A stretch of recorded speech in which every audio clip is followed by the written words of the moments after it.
Well, delighted to have back in the studio with us today Gail Beagin. She's the director of the local chapter of Child Evangelism Fellowship. Really doing a tremendous work out there. And Gail, nice to have you. How you doing? Thank you, Perry. I'm doing well. I tell you, really, you do a great work. For those who don't know what Child Evangelism Fellowship is, what is it? Child evangelism is basically a group of believers who have a heart to evangelize children. And we do that through various ministries. The primary one is Good News Club during the school year.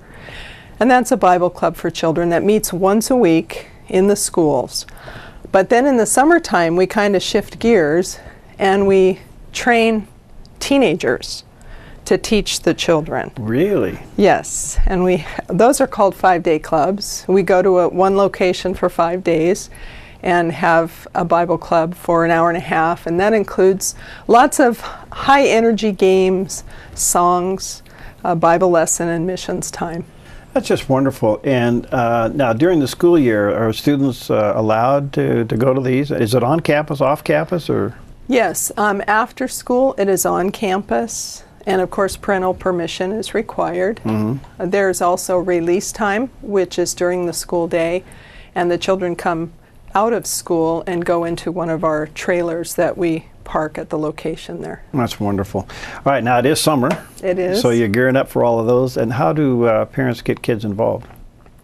Well, they would go to our Facebook page, CEF Jackson County, Oregon, and I have listed all of the 7 clubs that we're going to be doing this summer on there, the locations, the weeks, and the times. Wow, okay. So, again, that location is on Facebook, and that address? CEF Jackson County, Oregon. CEF Jackson County, Oregon. Check that out because you're going to have several locations and places, and that's for how long?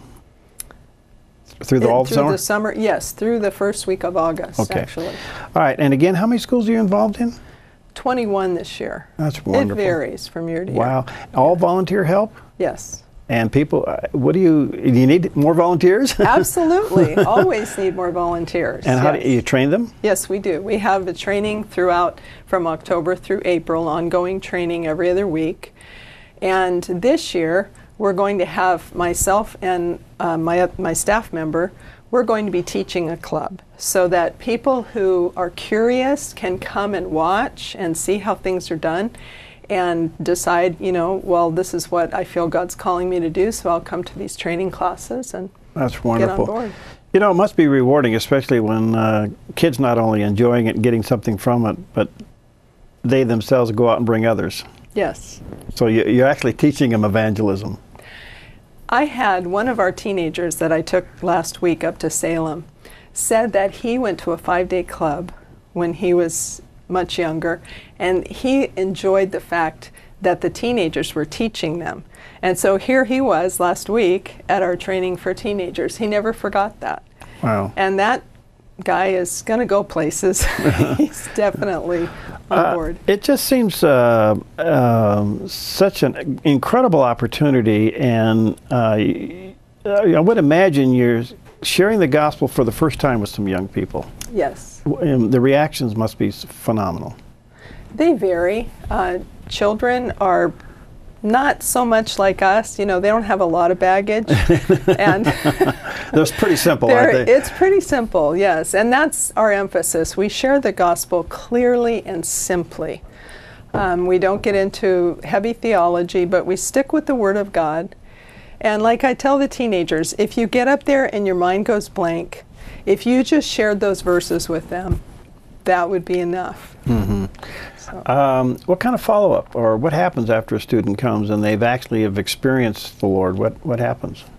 We have a discipleship that they can do through the mail.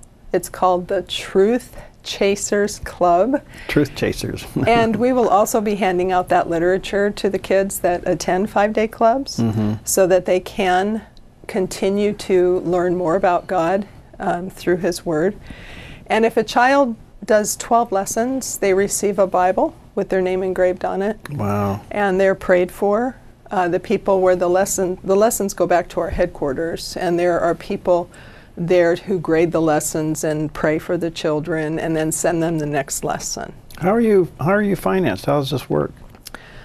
Strictly by faith.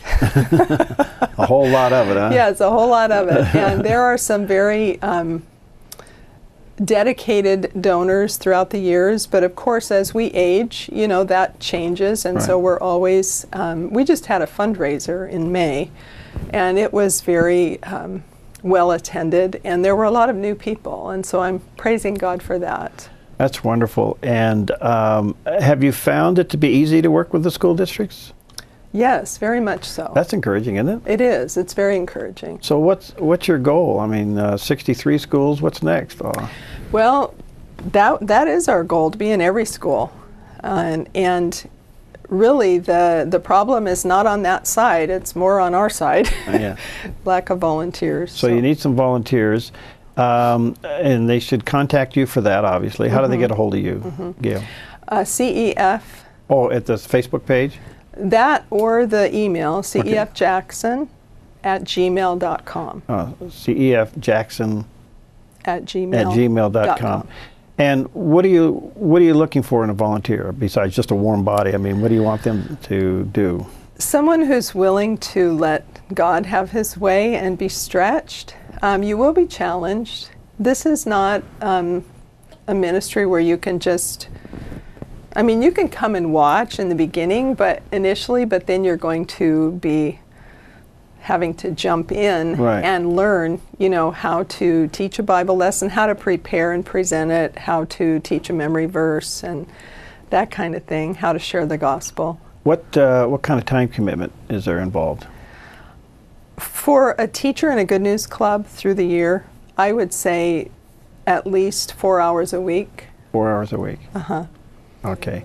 And that's primarily after school. And well, I just think it's a wonderful thing, because I know that some students that have been impacted by this, and I know parents love it, you know, especially. I don't know how it works out in the way of transportation after school and all that, but most parents have to come and pick them up afterwards? Yes, they do. Okay.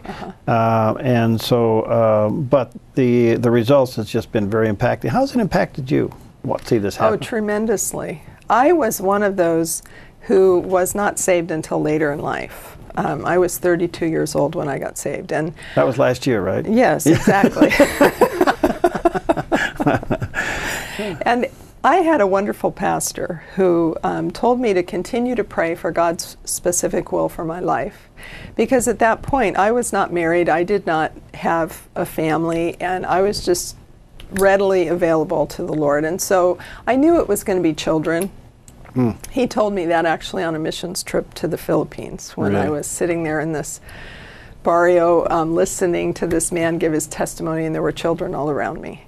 And the Lord said, you're going to be working with children, but you don't have to come this far.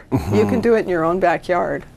And at that time I was like, no, Lord, I don't want to do it where I live. Yeah. But He's changed all that. And, you know, through the years I have grown tremendously, and one of the things that He has continually shown me is stick to the Word. Right. Stay in the Word. Keep it simple. Keep it simple. You know, the other thing is, I know young people are being impacted, and that's what it's all about, is evangelizing children.